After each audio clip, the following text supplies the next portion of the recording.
শবে কদরের রাতের আমল নবী সাল্লাল্লাহু আলাইহি ওয়াসাল্লাম যেটা করতেন, আমরা কি করি? আমরা ইফতার করি।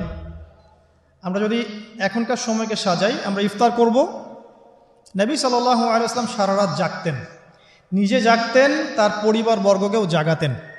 আয়েশা রাদিয়াল্লাহু আনহা বলতেন যে তিনি শেষ দশক আসলে এত বেশি ইবাদত করতেন, নিজের কোমর বেঁধে নিতেন, স্ত্রীদের সঙ্গ ত্যাগ করতেন, একদম টোটালি তিনি ডিভোটেড হতেন, আল্লাহর প্রতি একনিষ্ঠ হয়ে যেতেন শেষ দশকে, এবং ইতেকাফ করতেন, মসজিদে ইতেকাফ করতেন।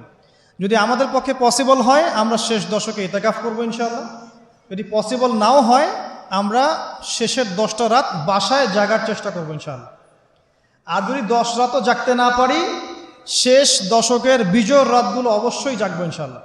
21 রাত, 23, 25, 27 এবং 29, এই 5টার যে কোনো একটাতে লাইলাতুল কদর আছে। কিভাবে জাগতে পারি? আমরা ইফতার করব, ইফতার করে হয়তো একটু রেস্ট নিয়ে নিব, রেস্ট নিয়ে আমরা এশা সালাতে দাঁড়াবো, এশা সালাত নামাজ জামাতে পড়ার পরে আমরা তারাবি পড়ব। তারাবি পড়লে আমার কিন্তু রাতের হকটা আদায় হয়ে গেছে আলহামদুলিল্লাহ। এরপরে বাসায় গিয়ে একটু খাওয়া দাওয়া করবেন, করে একটু জিরাবেন, রেস্ট নেবেন। যদি 1-1.5 ঘন্টা ঘুমিয়ে নেন, ঘুম থেকে উঠবেন 1টার দিকে, 1:30টার দিকে, উঠে বাকি রাতটা আপনি কয়েকটা কাজ করে কাটাবেন। তাহাজ্জুদ পড়তে পারেন, তাহাজ্জুদে নামাজ পড়বেন 2 রাকাত করে, লম্বা করে, ধীর স্থিরভাবে কোরআন তেলাওয়াত করবেন, আল্লাহর কাছে দোয়া করবেন, বেশি বেশি করে কোরআন তেলাওয়াত করবেন, নামাজ পড়বেন, দোয়া করবেন, জিকির করবেন। এই কাজগুলো বেশি বেশি করবেন। দোয়ায় কাটিয়ে দিবেন, আল্লাহ পাকের কাছে হাত তুলে দোয়া করবেন, লম্বা দোয়া করবেন।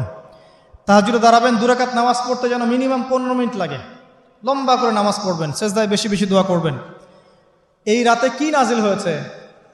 একটু আগে কি বললাম? কোরআন। তাহলে শবে কদরের রাতে সবচেয়ে গুরুত্ব দেওয়া দরকার কিসে? কোরআনে। নামাজে দাঁড়িয়ে লম্বা কিরাতে আপনি তেলাওয়াত করবেন। যদি লম্বা কিরাত না জানেন, ছোট সূরা বারবার পড়বেন। 1 রাকাত নামাজে সূরা ইখলাস আপনি চাইলে 10 বার 20 বারও পড়তে পারেন, কোনো সমস্যা নেই। আপনি লম্বা সূরা জানেন না, তাতে কি হয়েছে?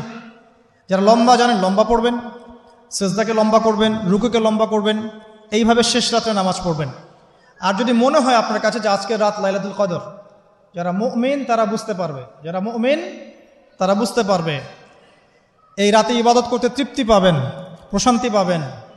আল্লাহর সাথে দোয়ায় কথা বলতে গিয়ে দেখবেন চোখ দিয়ে ঝরঝর করে পানি পড়ছে, এবং এই রাত্রে হালকা বৃষ্টি হতে পারে। কি হতে পারে? হালকা বৃষ্টি হতে পারে। এবং এই রাত্রে একটা স্নিগ্ধ বাতাস প্রবাহিত হবে, যেটা আসলে শহরে বোঝাটা ডিফিকাল্ট, গ্রামে গেলে বোঝা যায়।